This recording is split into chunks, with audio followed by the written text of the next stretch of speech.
In your 20s, especially after college, everyone gets lost and then has to refine their way and figure out what they're doing in life. And that typically happens around the quarter life crisis. Don't worry, I had one too, but these are all the books that I read that really helped me get out of that, to help me get unstuck and take control of my own life and where I wanted to go. So, hey y'all, if you're new here, my name is Beamy Queen. I'm going to be talking about the 4 books that helped me get unstuck in my early 20s. I read most of them a few years ago. I have reread a few.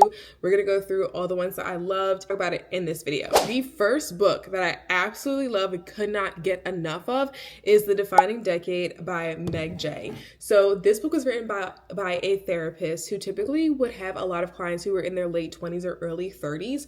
And what she noticed was that there were a lot of patterns between people in that age range and the things that they were really struggling with. So with their relationships, with their job decisions, even with their monetary decisions and their career. So she wrote this book to really guide people in the younger 20s so that they wouldn't end up pretty much in her office, will make really great decisions for themselves in their lives. And the book is broken up into different sections. So one is career, one is relationship, one is money.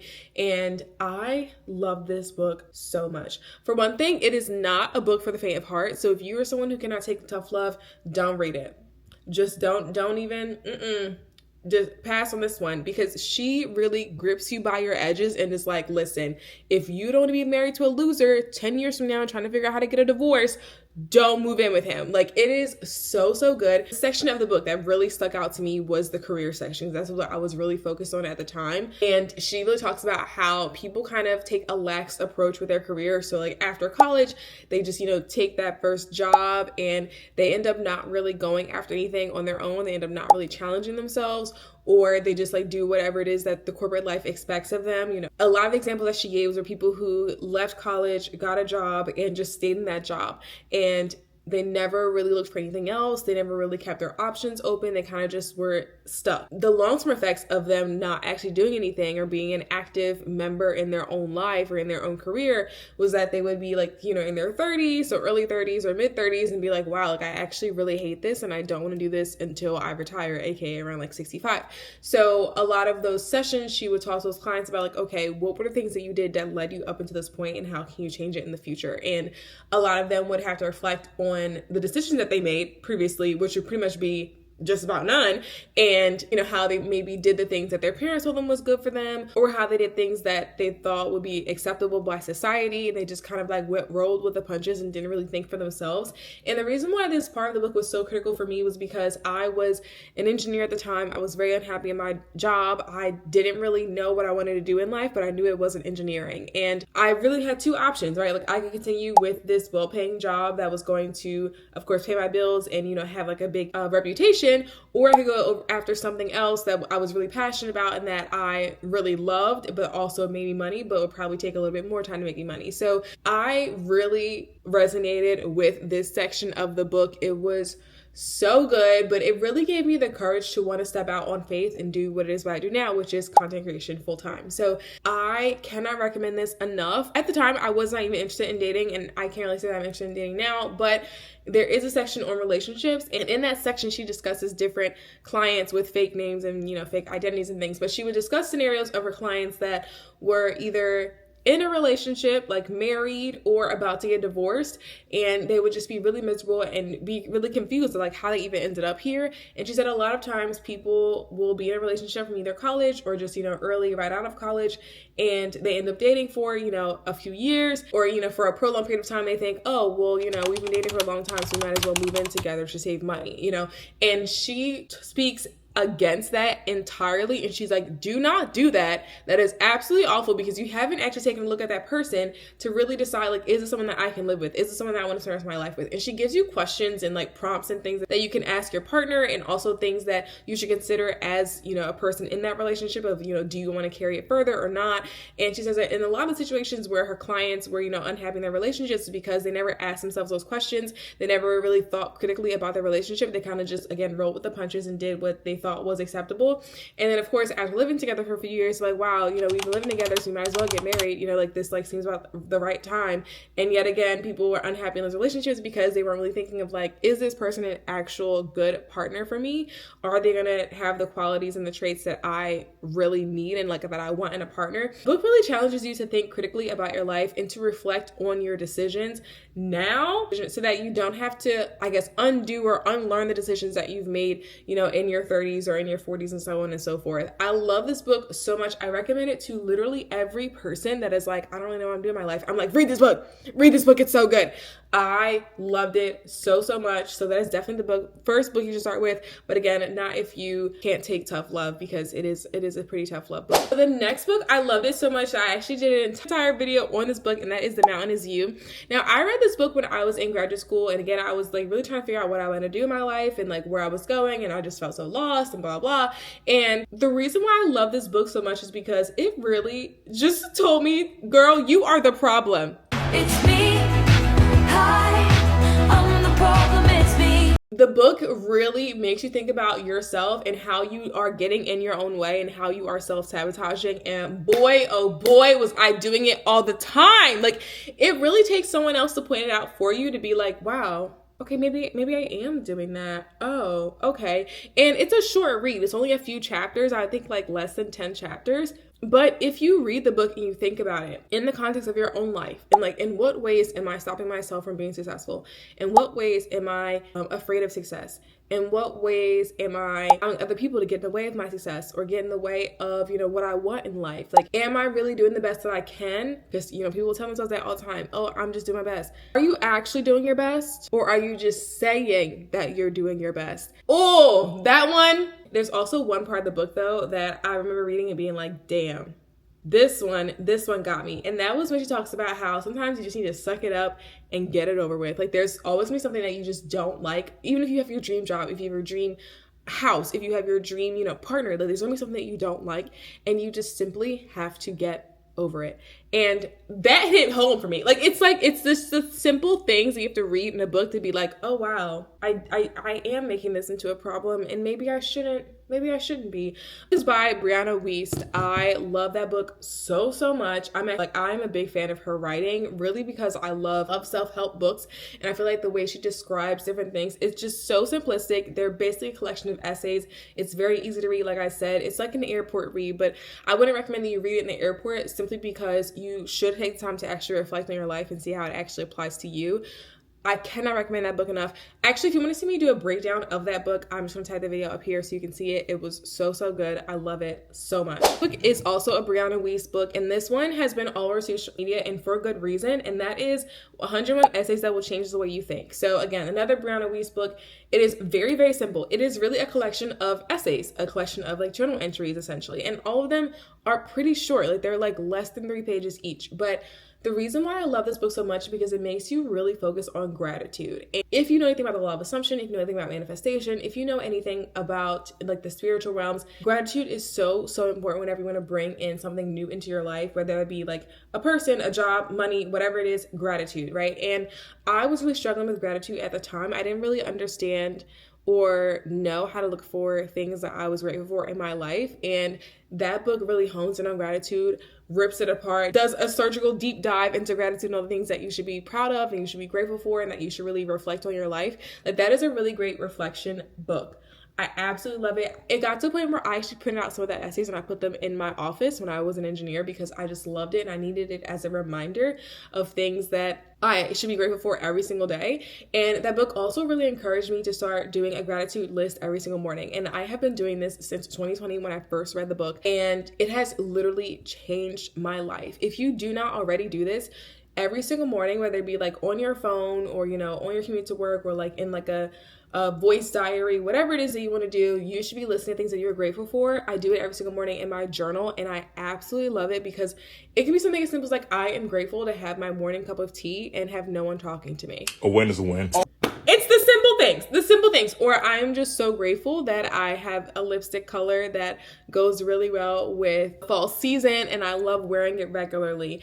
Or it could be big things. I'm so grateful to be living in my dream apartment, in my dream city, and to be so comfortable in my own space. Like, gratitude is so important. And even though that book focuses on so many other things, I think gratitude was the one that really just changed my life, because again, at the point I didn't understand or like really know how to like do it in practice. Like, I would be like, oh yeah, I'm grateful.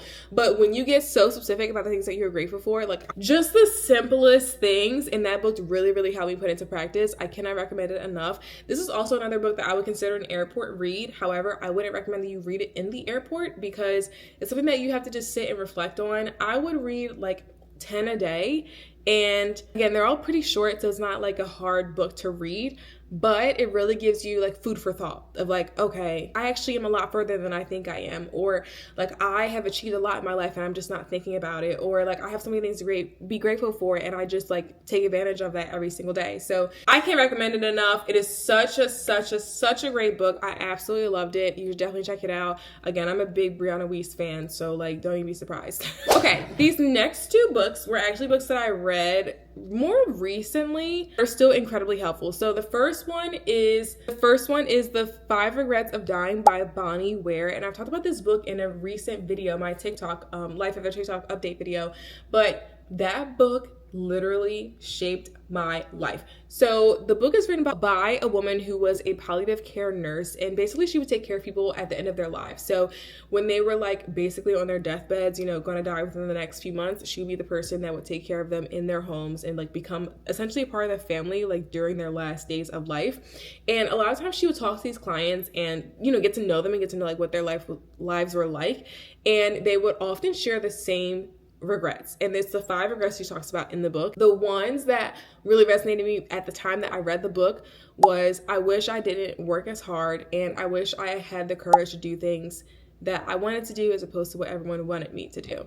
I'm paraphrasing it, but that's the purpose of it. So those two really stuck out to me because again, I was an engineer at the time and I'm like, I don't really know if being a business owner, being an entrepreneur, like is really my thing. Like, I don't know if this is the right decision. I don't really know what I'm doing. Like, I was just so confused and so overwhelmed.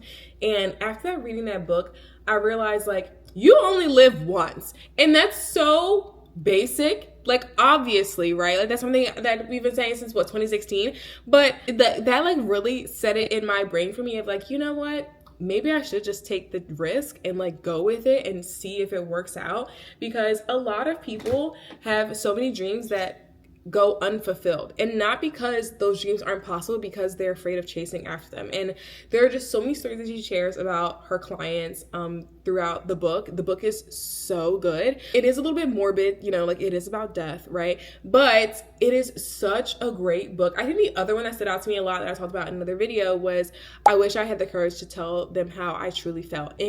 In a lot of scenarios, this was in the case of love, people who like love someone, but they just never told them, you know, about their feelings, or they like never shared it with them or whatever. And they ended up just like living their lives and never talking to that person, expressing that person just, you know, died without them ever knowing. I don't really know if I have that issue anymore, but I think from reading that book, I just thought like, you know what, just say it. Like, whatever it is that you're thinking, you know, obviously say it in a nice way, right? Like, don't be an asshole, but like, just say the thing that it is that you're thinking and that you're feeling, and just express your emotions openly, and like, it's gonna turn out okay. Like, everything's gonna turn out as it should be. You know, if that person ends up not liking you, then they don't like you. But at least you know, right? You have a definitive answer, as opposed to you just like living your whole life being like, oh, I wonder, what if, like, shoulda, coulda, woulda, you know? So I love that book so much. I've made so many videos about that book, like on TikTok, because I literally loved it so much. It is so good. I recommend it to so many people. It is truly a book that really makes you just question, are you living your life to the fullest? In like whatever shape, form, and wherever you are in your life right now. Like, are you truly living your life in the fullest? At the time, I wasn't. I really wasn't. So it just put everything in perspective for me. It's interesting because I used to work at a senior citizen home, and I talked about this in a recent vlog. I used to work in a senior citizen home, and I just like got so used to death that it didn't really faze me anymore. But reading that book and realizing that like life does end, and like, I'm not going to be young forever, right? Like, these are all basic concepts that you're like, yeah, obviously, duh.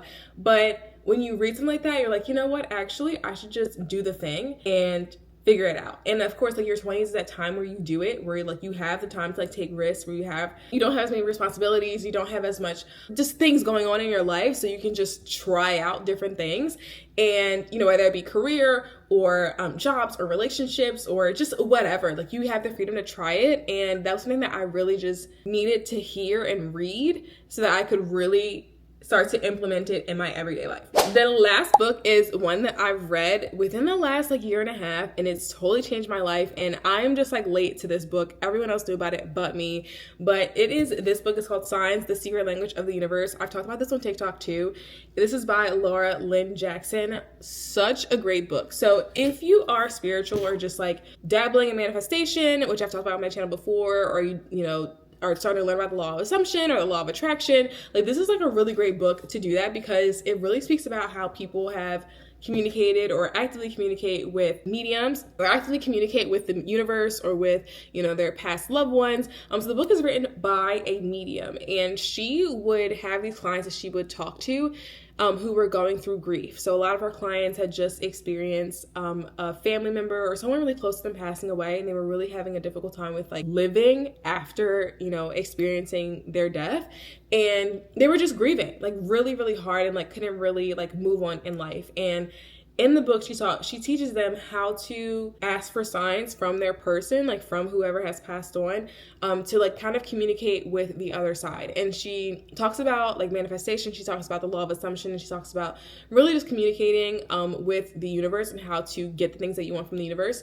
And it's really, really interesting, but it's like, to me, I kind of think of it as a game, and I do this in my everyday life. Like I will ask for signs from the universe or from the spiritual realms all of the time. It's actually really freaky. If you've made it to this part of the video, you should definitely try this out for yourself, to ask the universe for a sign. Like let's say if you are considering asking someone on a date. If I should ask this person on a date, send me a cardinal within the next 24 hours. And a lot of times that sign isn't really received in a way that you would expect. So I've done this in ways where I say like, send me a purple flower, and then I'll get like an email that has like a purple flower in it or something, which is like not a physical flower, but there's still like a purple flower, in the email. Or I'll see a purple flower like on someone's Instagram story if I'm scrolling through the next day, or see someone with a purple flower dress on or something, right? So there are so many different ways you can ask for signs. I generally ask for signs that are super difficult so that I know it's a true sign. But it's a really cool way to start to use the law of manifestation, use the law of attraction, and to learn about it. And I think she has a really unique perspective, the author, who's a medium, because she is someone who just regularly communicates and has been her entire life. It's such a really, really great book. And the part that I love at the end of the book is that they talk about the energies and how energy really helps you attract things that you want in your life. So, negative energy attracts negativity, positive energy attracts positivity, but specifically with the energy of travel. So like travel really brings you a positive energy, and that's why people are always so like kind of going to travel high whenever they're like going to a new place. They're like, wow, this place is so great, I love it here. It's not necessarily the place all the time, it's really just the energy that you feel when you're in that place. But I cannot recommend this book enough. It is kind of a way to reaffirm to yourself different things that you may be questioning and that you may be wanting in your own life. So it really teaches you like how to use manifestation and communicate with the universe to get the things that you want in life. So I cannot recommend enough. Please get those books. I'm actually gonna link them in the description box so you guys can grab them. They are so good. But if you guys like this video, let me know by giving a thumbs up, and please consider subscribing, and I will see you in the next one. Bye.